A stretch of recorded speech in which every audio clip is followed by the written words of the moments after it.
Directors కి producer కి అందరికి జై. ఆయన నాకు పర్సనల్గా అనిపించలేదండి, ఎందుకంటే త్రివిక్రమ్ గారి యూజువలీ ప్రీవియస్ ఫిల్మ్స్ చూసుకుంటే ఆయన డైలాగ్స్ చాలా మీనింగ్ఫుల్గా ఉంటాయి. ఇందులో త్రివిక్రమ్ గారు రాశారా అన్న ఒక డౌట్ వచ్చింది నాకు పర్సనల్లీ.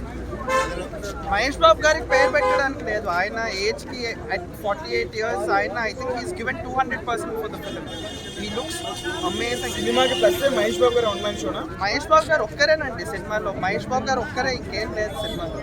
కానీ మహేష్ బాబు గారు ఒక్కరే సినిమా అంటే సినిమాలో ఇంకా కంటెంట్ ఏం లేదు, ఓన్లీ మహేష్ బాబు గారు ఉన్నారు.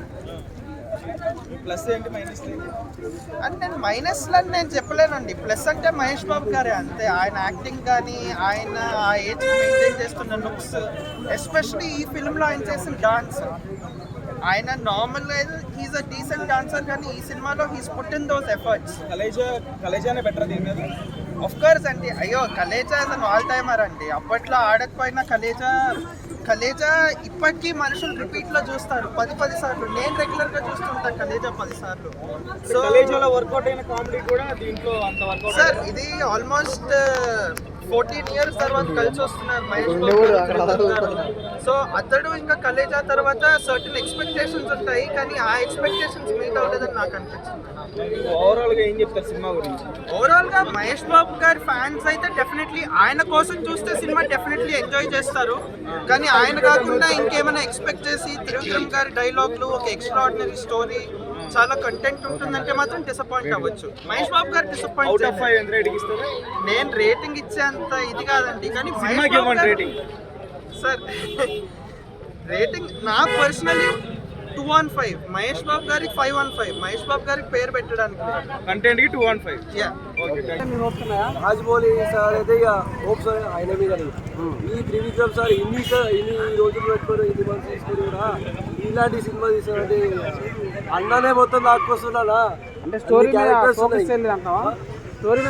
మీద అసలు ఆ పాటలు కానీ జర ఫనీ డైలాగ్స్ కానీ అవి మాత్రం చూడొచ్చు. అంటే చాలా మంది పవన్ కళ్యాణ్ స్పీచ్ పెట్టినంత ఇంట్రెస్ట్ కూడా ఈ సినిమాకి పెట్టలేదు అంటున్నారు కదా, అసలు అంతేనా?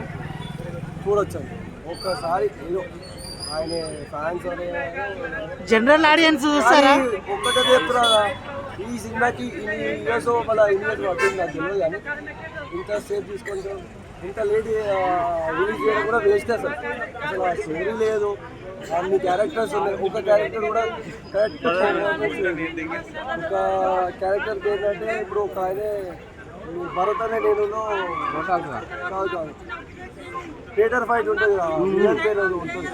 సో ఆ విలన్ కూడా ఉన్నాడు, కానీ అసలు దేనికి యావరేజ్. సంక్రాంతి బరిలో నిలుసా? సంక్రాంతి బరిలో నిలుసా? సారీ చెప్పినందుకు సారీ, కానీ హనుమాన్ ఎందుకు నచ్చాలి సినిమా? సరే పాయింట్ అంటే స్టోరీ అలా అసలు లాగలా మొత్తం అన్న మాట్లాడుతున్నాడు, వయసు అన్న మాట్లాడుతున్నాడు, బాగుంది. కానీ ఆయననే లాక్కొస్తున్నట్టు. అది ఇంతమంది క్యారెక్టర్స్ ఉన్నారు, ఇక రమ్మి కృష్ణ ఉంది, మా సెంటిమెంట్ డైలాగ్స్ ఉన్నాయి కొన్ని, అవి కూడా ఓకే.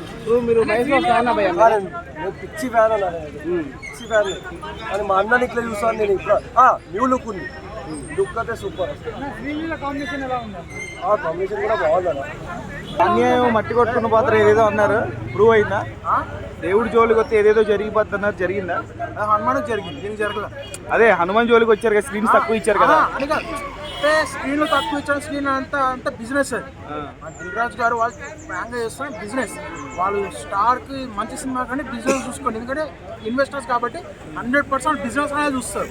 ఆ విధంగా వీళ్ళకి అంత ఎక్స్పీరియన్స్ ఉన్న ప్రొడ్యూసర్స్కి వాళ్ళకి ఎటువంటి రిజల్ట్ వస్తుందో వాళ్ళకి ఎంతో కొంత అవగాహన ఉంటుంది. సో అవన్నీ కవర్ చేయడానికే టూ మెనీ స్క్రీన్స్ తీసుకోవడం అవంతా అంతకే కాబట్టి ముందే ఫ్లాప్ అవుతుందని చెప్పి తీసుకున్నారు.